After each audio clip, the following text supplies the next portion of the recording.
Buenas noches, saludos señores, complacido una vez más en estar en este espacio, ni más ni menos, hoy dentro de la justicia, este espacio que es una producción general de Ramón Arturo Méndez Zarzuela, y hoy pues nosotros que hace unos días pues que por compromisos personales de académicos pues no estaban con nosotros Miguel Díaz y Chesner Calcaño, dándole la buena noche inicialmente a Miguel Díaz. Buenas noches.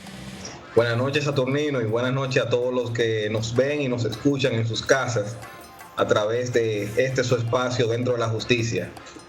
La verdad es que esta ha sido una semana muy interesante, Saturnino, y no solamente la semana, sino venimos con muchos temas de actualidad que sé que serán muy interesantes que lo abordemos, tanto tú, Chesner y yo, en este espacio el día de hoy. Sí, tú sabes que hay una noticia que ha sido pues muy vista, muy comentada, y es el caso pues de que la jueza de la Cámara Penal de la Corte de San Francisco de Macorís pues ordenó la libertad de Marlene Martínez tras considerar que la misma pues estaba cumpliendo una prisión arbitraria, decía ella, efectivamente vencida. Y esto pues ha causado como cierto malestar en la población que desconoce los aspectos jurídicos y lo que es la seguridad jurídica que todo país debe de tener. Se recuerda que ella inicialmente pues fue condenada a 5 años y que posteriormente la Corte le rebajó esta sentencia a 2 años y ya prácticamente tenía 1 año, porque ella estaba guardando prisión desde agosto del 2017. Entonces muchas personas entienden todavía, porque hay una parte muy sentimental, porque este fue un hecho horrible que sin lugar a duda pues todo un país, y diríamos más allá, pues le causó mucha conmoción este hecho, y entienden todavía, hay personas que dicen no, pero ella debe de cumplir 20 años. O sea, hay una serie de situaciones jurídicas que los jueces y todos los actores del sistema están obligados pues a observar. Yo quiero, Miguel, que tú y Chesner nos den su parecer referente a lo que tiene que ver con el habeas corpus, familia de habeas corpus, que la juez ordenó su libertad. También vamos a estar conversando sobre otro tema que es importantísimo, el toque de queda. Hay ministros de este país, como es el caso del ministro de Turismo, quien está a favor de que el toque de queda sea flexibilizado. También la primera dama de la República ha manifestado a través de Twitter que está de acuerdo en que por lo menos se baje 1 o 2 horas al toque de queda. En contraposición, pues tenemos lo que es la comisión que se ha creado de salud, y también pues la vicepresidenta de la República, que es parte de esta comisión de salud, también ha externado la oposición. También hay que hablar, Miguel Chesner, de lo que son las declaraciones juradas. Hay declaraciones que han causado cierto pavor en la población, porque decía un periodista esta mañana, no, pero es que 200 milloncitos lo tiene cualquiera, pero no es cualquiera que puede tener 200 millones de pesos. Entonces, se da mucho de que usted cuando va a entrar declara mucho y cuando sale declara poco. De eso y mucho más vamos a estar conversando con Miguel Díaz y Chesner Calcaño después que vayamos a una breve pausa comercial, así que no le cansen.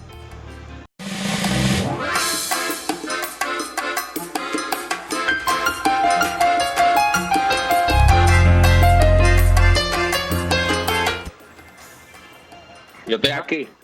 Hoy dentro de la justicia, y nos acompañan nuestros anfitriones de este espacio, Miguel Díaz y Chesner Calcaño, cada uno todavía desde su hogar, porque no obstante sabemos que ya muchos de los espacios y muchos de los productores están asistiendo de manera presencial al canal. Nosotros todavía hemos decidido mantener un poquito la prudencia porque el COVID, señores, no ha pasado, Y aunque ya quizás le hayamos perdido un poquito el miedo y el pánico, siguen habiendo muchos contagios, siguen muriendo muchas personas en la República Dominicana.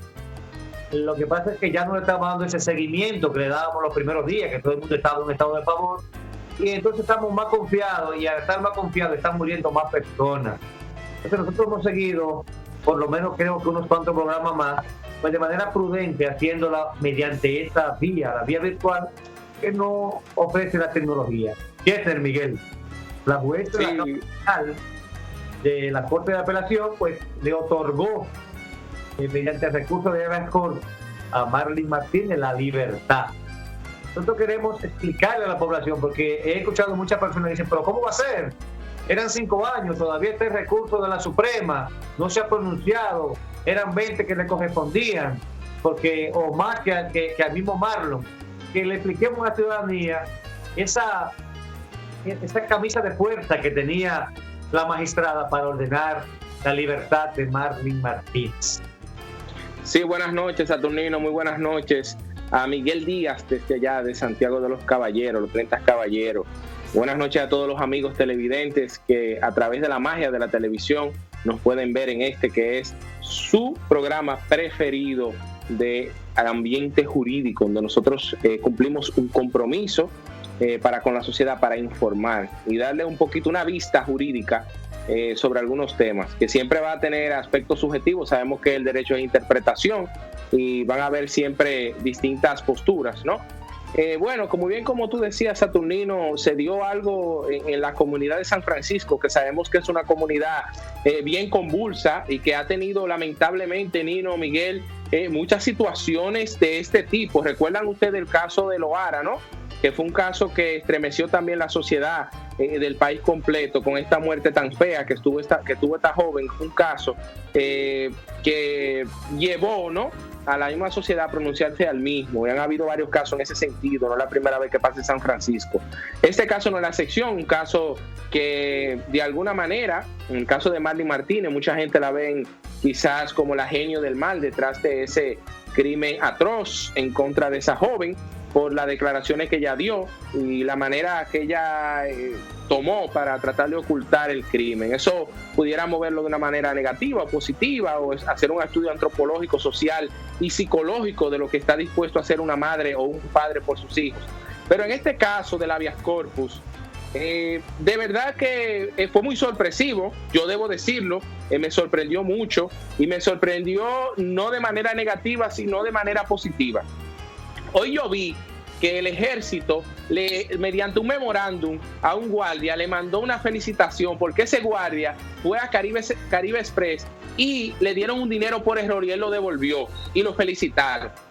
Entonces yo decía, pero ¿en qué país estamos viviendo cuando tienen que felicitarte cuando tú haces lo correcto? Entonces la judicatura, cuando se aplica la ley, nosotros nos sorprendemos porque muy poco se aplica la ley. Eso son cosas que quizá a muchos hermanos jueces le molesta, y yo siempre digo que cuando critico las decisiones no critico a la persona, porque tú puedes interpretar el derecho de diferentes maneras. Tú puedes criticar la decisión que toma una persona y no estás criticando a la persona. En este caso, esta juez, pese a poder, Nino y Miguel, tener quizás respuestas negativas de parte de su propia institución por esa decisión, que ustedes lo saben que ha pasado muchas veces, pese a eso, ella tomó una decisión orientada en lo siguiente. Marlene Martínez todavía es preso preventivo, todavía es un preso preventivo, o lo era, ¿no?, hasta la libertad que hoy se la iban a dar, no sé si se la dieron ya. Entonces, ¿cuál es el fin? Y esa es la argumentación que llevaba la dama jueza, que ¿cuál es el fin de la medida? Que se conozca el proceso. Y ella dice, pero el proceso se conoció, y ella se conoció, tuvo un juicio, la decisión tuvo un doble grado de jurisdicción, fue a la Suprema no ha fallado, pero ella todavía está preso preventivo, todavía no está condenada legalmente porque no tiene una sentencia firme encima de ella, razón por la cual mantenerla bajo prisión preventiva, que era que lo mantenían a ella, bajo prisión preventiva, es irrazonable, viola el principio de razonabilidad y es arbitrario también. Por eso yo siempre, desde que era defensor público, decía, los ceses no se niegan. Uno pide mejor una medida de coerción que sea proporcional al hecho. pero los ceses, de que pedís tú como Ministerio Público, de que se niegue el cese y se ratifica la prisión preventiva, eso es ilegal totalmente. Porque el artículo 241 dice, en su numeral 3, que luego de pasados los 12 meses debe cesar la medida, y todo el que sabe un poco de español sabe que cesar es detener, desaparecer. Por eso muchos dicen que ni siquiera está la posibilidad de colocar otras medidas, pero se van por una sentencia de la Corte Interamericana ahí y le colocan otro tipo de medidas. Entonces, en el caso de Marley Martínez, pese a su proceso llevar ya 3 años y meses, Marley Martínez seguía como una presa preventiva. ¿Y qué hizo esa juez? Bueno, la juez no falló sobre el fondo del caso. La juez lo que falló fue, y ahí Nino y Miguel, nos vamos a los criterios del 148, lo que es la duración máxima del proceso, que muchos jueces se lo quieren aplicar al 241. Eso también es ilegal, porque el 241 no habla de esos criterios para la toma de decisión a la hora del sexo. Sí, ahí eso está clarísimo, y ella lo dijo ahí. Ella lo estableció y dijo, no, la medida de coerción como elemento accesorio del proceso, ya en este caso, perdió vigencia y le ordenó la libertad. Algo que yo quiero decir, Miguel y Nino, que si la segunda sala, eso no quita que la segunda sala pueda devolver la causa a una corte distinta para que juzgue el proceso, y que otra corte distinta diga que ella quiere que se conozca un nuevo juicio con respecto a Marley y que Marley pueda ser condenada. Eso no quita eso. Mucha gente no analiza esa parte. Lo que pasa es que como las decisiones que tomó el colegiado de allá de San Francisco y la corte está tan bien fundamentada en derecho con respecto a Marley, la mayoría de personas dicen, bueno, yo creo que la segunda sala no va a cometer esa desproporción, porque muchos esperábamos que fuera la Corte de San Francisco quien variara la decisión y aumentara la pena, y no, lo hizo al revés. Le quitó una calificación jurídica que ninguno estuvimos de acuerdo con esa calificación, que le permitió que ella tuviera una pena hasta 5 años, y le redujo a 2 años, que es la máxima del tipo penal de ocultamiento de cadáver, que era la única acción típica que ella había cometido. Es decir, si nos vamos a la objetividad, nosotros podemos moralmente hablar muchas cosas, que ella no es buena persona, que a Dios que se lo cobre. En su momento, lo tratábamos tú y yo, esa parte ahí de lo que era realmente jurídico, o sea, ¿qué se podía retener como tipo penal en contra de ella? Lo estamos ya hace un buen tiempo. Yo digo que la dimensión que le dio a la acción de habeas corpus es una dimensión muy responsable de parte de esa juez, y eso lleva de alguna manera lleva también a que muchas personas piensen de gente, Miguel y Nino, que están en esa misma condición, bajo prisión preventiva y esperando un recurso de casación que todavía no se da. Es decir, esa acción de habeas corpus, vamos a ver, yo quiero que el Ministerio Público de San Francisco de Macorís lo apele y que eso se lleve a casación, ya sería revisión constitucional porque no tiene la apertura a la casación, y que el Tribunal Constitucional se refiera a eso, porque a mí me encantaría, porque usted sabe, como la sentencia del Tribunal Constitucional es vinculante, en ese caso sería un precedente para todas las personas que están presas esperando que el recurso de casación se le conozca. Y Miguel sabe que hemos escuchado de muchos jueces hablando que hay que esperar, o en habeas corpus que uno ha hecho, que hay que esperar la decisión de casación, que hasta que no se refiera a la decisión de casación no procede el habeas corpus, porque entonces de alguna manera está suspendida la causa de ella o de la persona que está detenida. Y en este caso, por la dimensión que tiene el derecho de la libertad, en este caso no se da. Yo creo que fue una decisión muy responsable, muy loable. Esa me recordó a mí un habeas corpus que yo hice una vez, que para mí, cuando yo fui defensor, nunca se me va a olvidar de un caso que yo lo probé y siempre lo menciono donde quiera que puedo mencionarlo. Y nada, a mí no se le tuteló a ese imputado ahí, ese derecho a la libertad, por las implicaciones que tenía la decisión. Pero qué bueno que el imputado sí tiene quien le escriba, y por lo menos en San Francisco de Macorís, como decía una abogada de Santiago, parece que allá, no sé, parece que la escuela en materia de principios constitucionales y de garantía como que se esmeró más, no sé qué pasó. Sí, miren, y algo que, como así mismo dijo Chesnel, yo cuando escuché la decisión quedé sorprendido, anonadado, de verdad que sí, con ver esta argumentación que hacía la juez, y no porque, como dijo Chesnel, fuese algo que estuviera mal, sino que era correctamente lo que establece la norma. Y hay que destacar algo, y es que quiero llamar a la ciudadanía a que esté consciente de esto. Hay muchas personas que hacen opinión pública en los medios de comunicación, a veces incluso son abogados, y abogados que tienen tal vez cierta prestancia o cierto nivel de aceptación en la sociedad, y lo que hacen al final de cuentas es que desinforman a los ciudadanos y le dicen o le establecen que esto tal vez fue una mala decisión, o que ahí tal vez hubo algo de corrupción, o que quizás esto fue algo que porque se trataba de una persona con dinero que pasó esto. Y quiero advertir lo siguiente: a veces debemos de no ser tan ligeros con los comentarios que hacemos sobre las personas, porque al final de cuentas lo que hacemos es desincentivar que las cosas buenas, es decir, la aplicación de la ley, se haga. Así he visto en otras noticias de casos parecidos que llaman mucho la atención a la sociedad, y vemos los incontables comentarios negativos que se hacen y especulativos con respecto a las personas que a veces aplican la norma, y por desconocimiento de los ciudadanos a veces de qué sistema de justicia o qué ordenamiento jurídico tenemos, o cuáles son los códigos y las leyes que tiene nuestro país, se suman a esa ola de esos comentarios negativos. ¿Qué quiero decir con este caso? Porque también hay ciertas confusiones también en la clase jurídica, y es que dirán, pero ella tenía una sentencia. Y es que miren, con la Constitución del 2010 y luego ratificada en el 2015 con la modificación del periodo presidencial y la reelección, se establece que no solamente se utilizará la acción de habeas corpus. Habeas corpus es para proteger el derecho a la libertad, traer el cuerpo, se diría en español, la máxima. Entonces, ¿qué pasa con esto?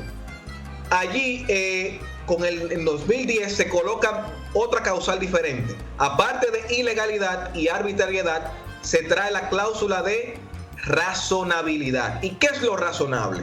Es analizar dentro de un contexto global de algo que está con apariencia de legalidad, si es lo más adecuado o no, en base a un juicio de la razón humana. Y lo siguiente que le quiero decir es esto: si verificamos este caso, y eso es el argumento principal entre arbitrariedad y razonabilidad que hace la juez de San Francisco de Macorís, podemos ver lo siguiente. ¿Es legal? Sí, estaba privada de libertad porque un juez determinó que estuviera privada de su libertad de manera provisional, es decir, por un tiempo determinado, que según la norma son 12 meses y 18 meses si el caso es complejo. Ya en este caso se puede verificar que tenía mucho más allá del tiempo, 3 años y casi medio. Otro aspecto importante: ya la prisión preventiva, que es en este caso, se utiliza para asegurar la presencia de la acusada y del acusado en todos los actos que tenga la justicia con ese caso, y para asegurar al final de cuentas que se conozca su proceso y tenga una sentencia, sea positiva o negativa a la persona. ¿Qué pasó aquí? Ya se conoció la sentencia, fue a la Suprema Corte de Justicia, tiene 3 años y más. Es decir, hay que hacer un juicio hipotético, como pretendía la fiscalía, de que posiblemente en alguno de los posibles casos hipotéticos pueda condenársele a más años si el caso se reenvía para una corte y esa corte vuelve y lo reenvía para otro tribunal. Y si ese otro tribunal, miren cuántos mecanismos de engranaje, si ese otro tribunal entonces decidiera colocarle una pena mayor, y si no lo hacía y si se quedaba, entonces la persona tiene que estar atado a durar más del tiempo por el cual fue condenado. Y podrán decir, no, porque ella no se merecía eso. Marley no se merecía eso porque es un caso muy grave, generó mucha indignación, a todos nos generó indignación lo que pasó con esta joven, con Emily Peguero. Sin embargo, la ley no es para todos. A veces no nos sentamos nosotros a criticar que por qué a una persona no se le aplica la ley, por qué a mí sí, a otro no. Cuando abogamos porque se desconozca las leyes, porque tenemos cierto repudio a una persona, al final de cuentas estamos anulando el sistema de derecho. Y como he dicho en otras ocasiones, volvemos a la ley de la selva. Es decir, ya autores anteriores, podemos decir Thomas Hobbes con su obra El Leviatán, decía que el estado de naturaleza, donde todo el mundo se mata sin ningún tipo de orden, es muy peligroso, y temiéndole a ello fue que se creó el Estado y se creó la sociedad, temiéndole a que no pudiéramos tener ningún orden y que el débil no pudiera ser protegido ante las acciones del más fuerte, se crearon las leyes y se creó el Estado. Y cuando abogamos porque no se desconozca la aplicación de la norma en ciertos casos, al final de cuentas estamos renunciando a ello y no sabemos, al final de cuentas, cuando tengamos una situación particular, si a nosotros vamos a ser beneficiados con ella. Porque es muy fácil. A veces decimos, ese no lo merece, pero al final de cuentas pueden acusarnos a nosotros de un hecho que quizás nos están acusando incorrectamente, como ha pasado en muchas ocasiones, y si no se aplica la ley, lo mismo nos puede pasar a nosotros, a un familiar en particular. Así que creo que este tipo de decisiones, más que criticarlas, desde el punto de vista jurídico, debemos celebrarlas y abogar porque esto no sea más nunca una celebración, sino que sea la cotidianidad, que cuando tengamos casos, no importando la envergadura, se aplique la norma porque es lo correcto y es lo justo.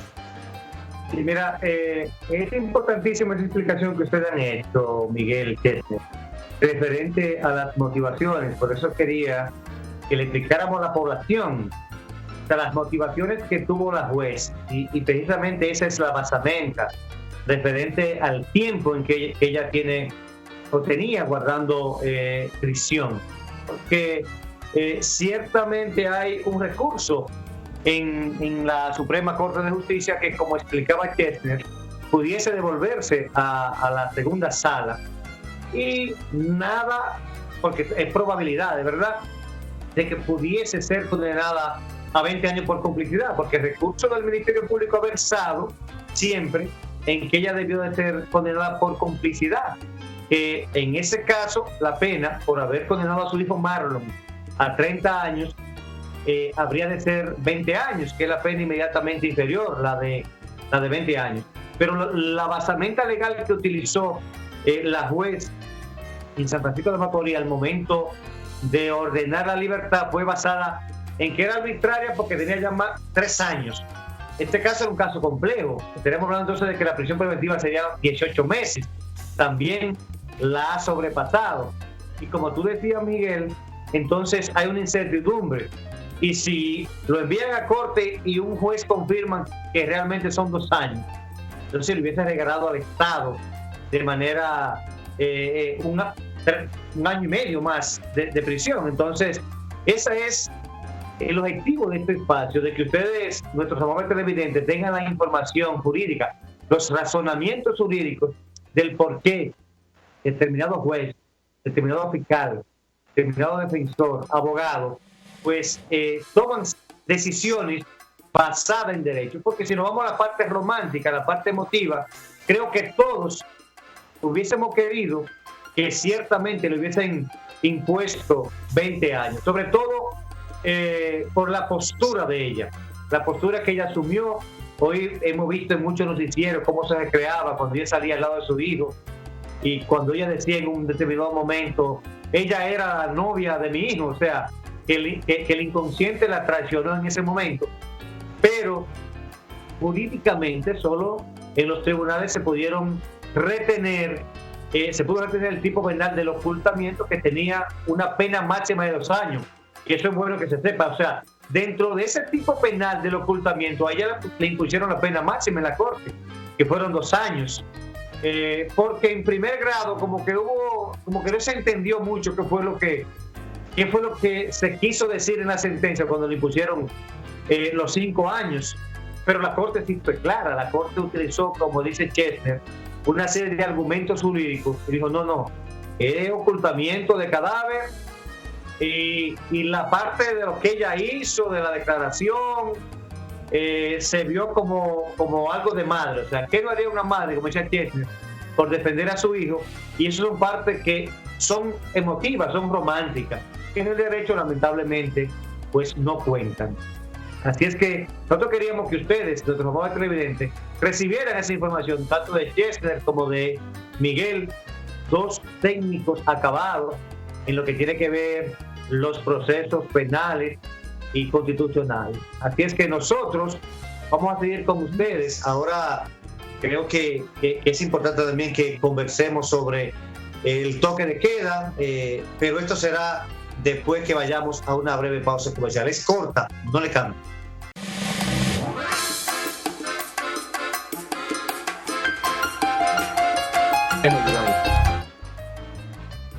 Ni más ni menos, hoy dentro de la justicia, Chesner Calcaño, Miguel Díaz, estamos con ustedes.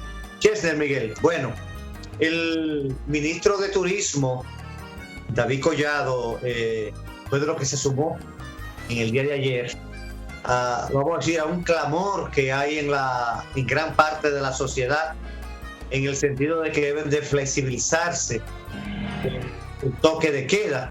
Y él pues utilizaba como un argumento que no deja de ser válido. De hecho, escuché una cápsula que ustedes al respecto a través de su canal de YouTube hicieron, que me gustó muchísimo. Valga la promoción, pero somos parte de esto y creo que también debemos promocionar lo bueno y esa cápsula de ustedes a través de su canal de YouTube pues están calando y tienen un público maravilloso. Él decía, bueno, es que nosotros necesitamos que los turistas dominicanos que son del interior y el que tiene que trasladarse de un pueblo a otro pueda llegar a tiempo. Y es una realidad, o sea, si yo estoy en el este en un fin de semana y salgo a la 1, yo no tengo materialmente la posibilidad de no violar el toque de queda para llegar a Moca, porque es hasta las 5 de la tarde. Y eso en el turismo pues afecta, porque de hecho a veces hablamos con los amigos y decimos, vamos de un día para otro, pero ¿cómo no vamos de un día para otro? No vamos a disfrutar nada porque tenemos que salir a las 10 de la mañana, ni siquiera a la 1 con el check-in, sino que tenemos que salir antes porque no nos da tiempo. Y él lo motiva en ese sentido. Igual postura pues también ha manifestado la primera dama de la República, que ha dicho que ella entiende que por lo menos 2 o 3 horas hay que mermarle, bajarle al toque de queda. Ha encontrado su contraposición, entre ella la vicepresidenta de la República, el mismo ministro de Salud Pública, que han dicho que no se puede ceder en cuanto a eso. Entiendo que el país necesita seguirse dinamizando y por lo menos yo soy de la opinión de que debiera de estandarizarse, o sea, de ponerse una sola hora, porque el inconsciente de uno, Chesner, Miguel, es muy traicionero.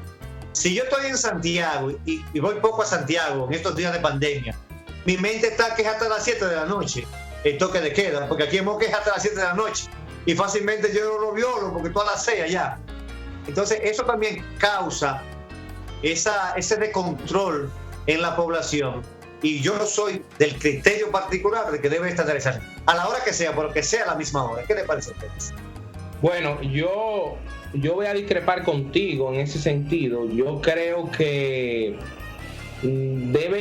hay un asunto de la confusión. El problema de aquí es que nosotros no tenemos pantallas digitales.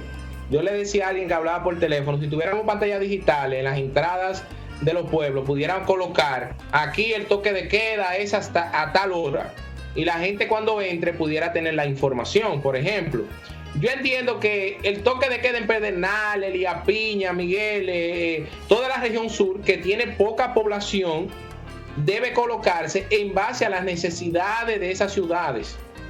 Se quiere dinamizar el turismo en Pedernales, pero imagínense ustedes que en Pedernales la gente tenga que acostarse temprano con esa playa bonita que hay allá. No creo. Si allá, por más que tú quieras, las regiones del sur han sido las menos afectadas porque tienen menos población. Pero así también nos vamos a la línea noroeste, Montecristi, Villa Vázquez. Entonces yo creo que debe irse paulatinamente cambiando las situaciones de las localidades e ir viendo las situaciones que están presentando a los fines de que esas localidades se puedan ir adecuando. Estoy muy de acuerdo con lo que dice Saturnino. Yo creo que debería, lo que pasa es que en este país todo se prostituye, pero deberían a los hoteles permitirles que tengan un volante, que se imprima un volante único, que el hotel diga, Miguel viene, por ejemplo, de Capcana en un hotel, Miguel tiene un salvaconducto otorgado por el hotel tal, Miguel estuvo aquí un fin de semana y aquí tiene lo que fue la ocupación que tuvo, y Miguel con ese salvaconducto puede viajar de allá hacia su hogar, porque queremos dinamizar el turismo. Y la única manera que tenemos ahora de tener una ocupación real de los hoteles, señores, es con la gente de aquí de la República Dominicana. Mire cómo están los hoteles, bien baratos, y se han llenado dominicanos. Conversaba ayer con una persona y me decía que en junio y julio, más en julio, me dice, tú no te imaginas la gente que llegaron dominicanos al aeropuerto, ni un diciembre en julio. Y lo sé porque uno tiene muchas amistades que viven fuera del país y las vimos por las distintas redes que tenían presencia en el país, y eso dinamizó mucho la economía. Entonces yo creo que es menester que la comisión se reúna, vea la realidad de cada lugar y arregle un poco el toque de queda. Yo soy de criterio, Miguel, Nino, que hasta pudiéramos nosotros permitir que en los lugares que tienen terrazas ya pueden estar dándose distintas presentaciones artísticas de aquellos cantautores que quieran ir, porque vemos, por ejemplo, algunos cantautores dominicanos radicados en Nueva York, que ellos están tocando allá. Entonces, con el debido distanciamiento, que hay una supervisión de parte de las autoridades, pues yo creo que se puede hacer. Porque lamentablemente, señores, los centros nocturnos cerrados, eso está lacerando la economía de los parqueadores, de las meseras, de las personas que trabajan ahí, de los dueños. Imagínate esos negocios cerrados, esos aires sin prender. Todo ese equipo se va a dañar. Entonces tenemos también que buscar una salida para ese sector. Yo creo que es bueno que se estudie esa parte, algo que debemos nosotros valorar, muy loable.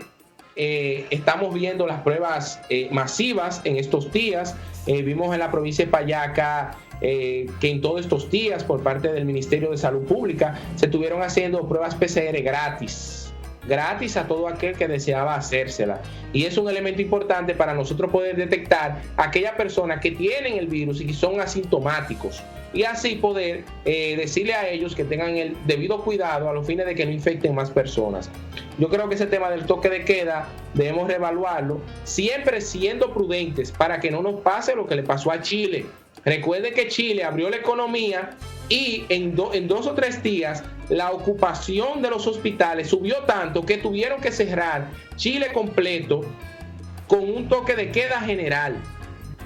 Pero, Nino, Miguel, tenemos que flexibilizar el toque de queda, porque miren lo que pasó en la capital con ese oficial del ejército que mató a un joven de un disparo.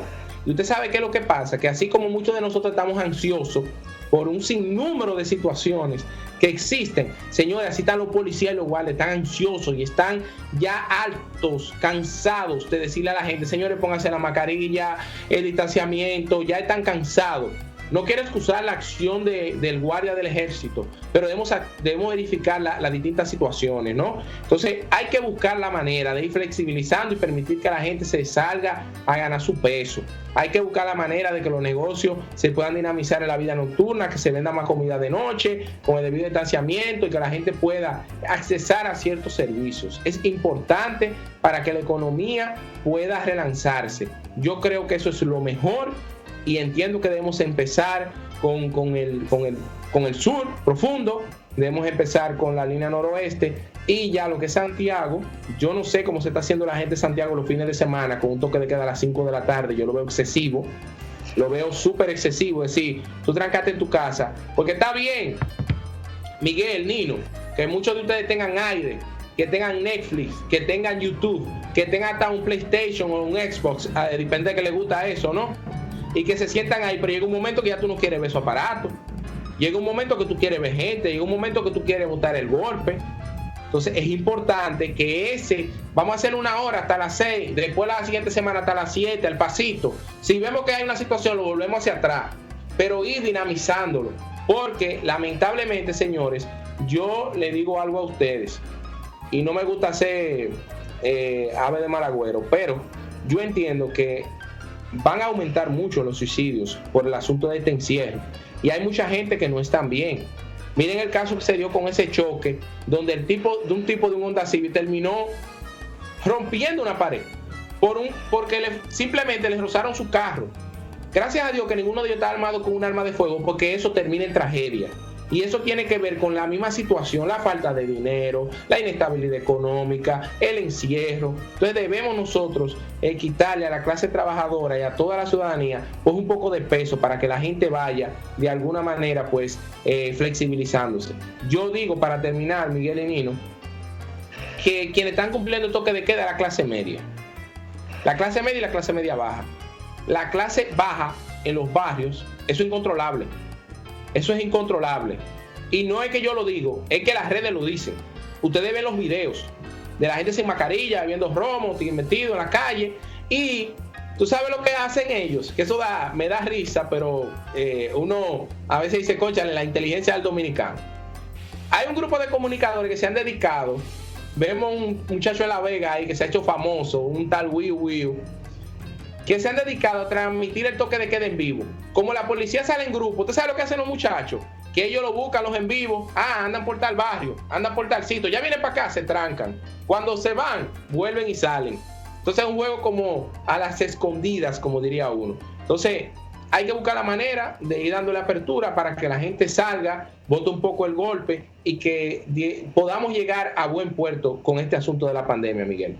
Mira, Chesnel y Saturnino, yo cuando visualizo esta situación que está pasando con el toque de queda, soy uno de los mismos que, por la situación de Santiago, de que tenemos el toque de queda los fines de semana hasta las 5, que es difícil.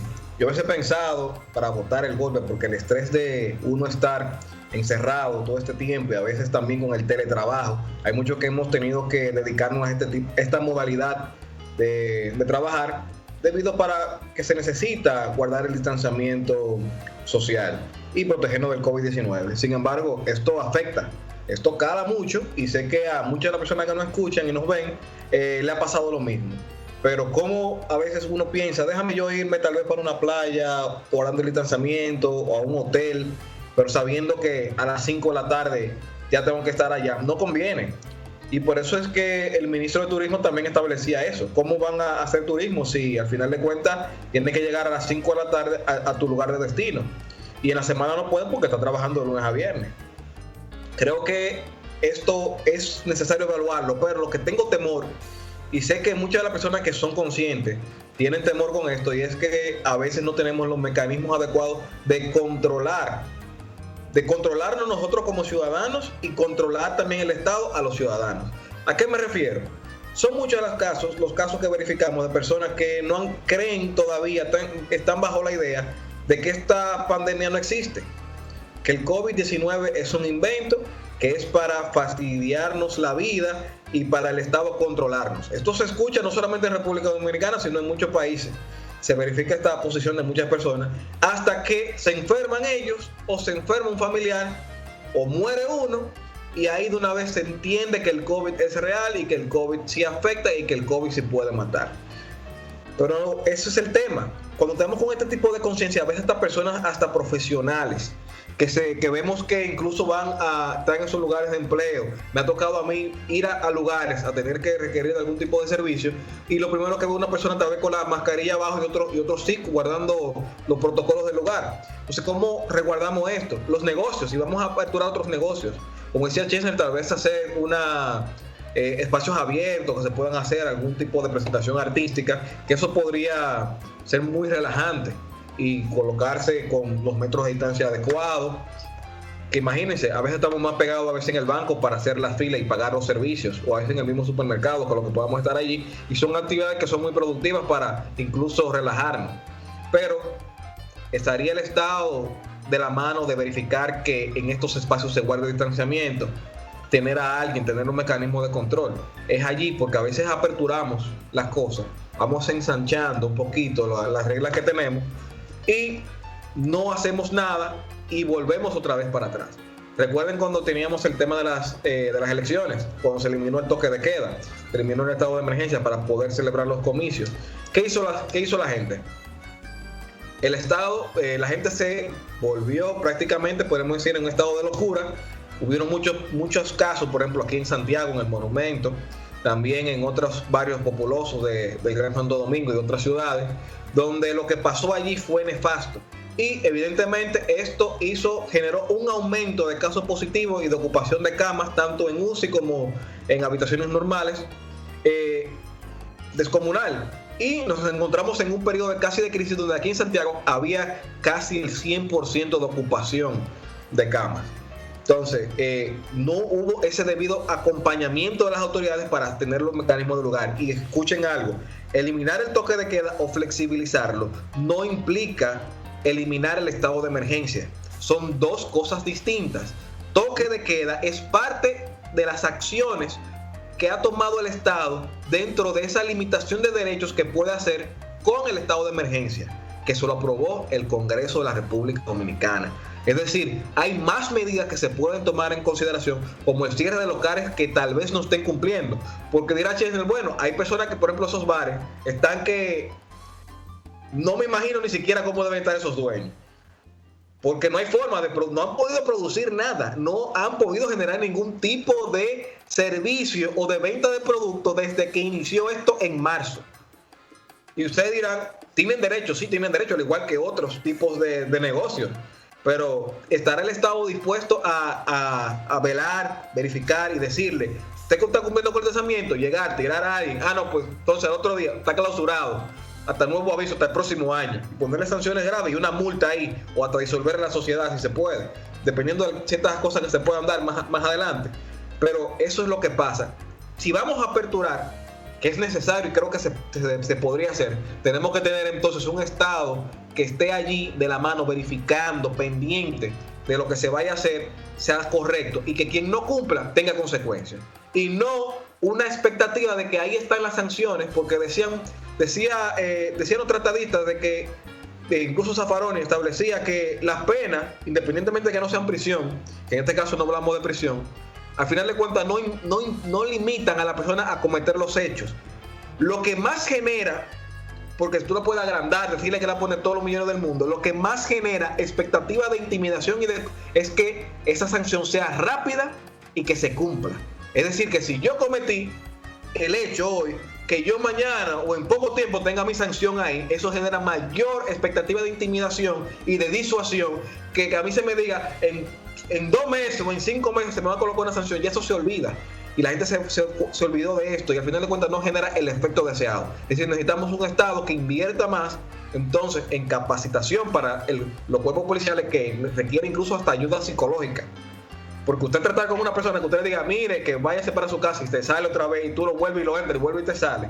Miren, esto es difícil.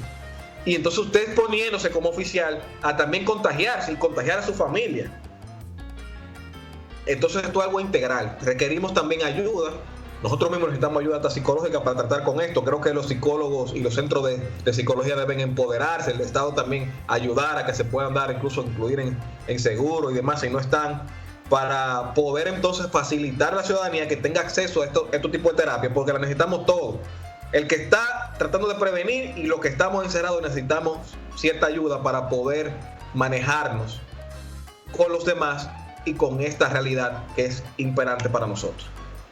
Bueno, nosotros queríamos conversar con ustedes referente también a lo que tiene que ver con la declaración jurada, pero tanto el tema de Marlene Martínez, que es interesantísimo explicarle a ustedes por qué la juez le otorgó esa libertad, como lo que es el toque de queda, pues el tiempo realmente se nos agotó. Va a tener que ser la próxima semana donde agotemos ya el tema de las declaraciones juradas y la verificación que debe de tenerse al respecto para que sea realmente una verdadera declaración. A ustedes las buenas noches, gracias a Chesnel desde su hogar, Miguel Díaz desde su hogar, y a ustedes por mantener siempre la sintonía con este espacio, ni más ni menos, hoy dentro de la justicia. Mañana aquí estará con ustedes Ramón Arturo Méndez Zarzuela, y ahora sigue Dania Sin Rodeo, así que no le cambie. Buenas noches. Muy buenas noches, hasta luego. Buenas noches a todos.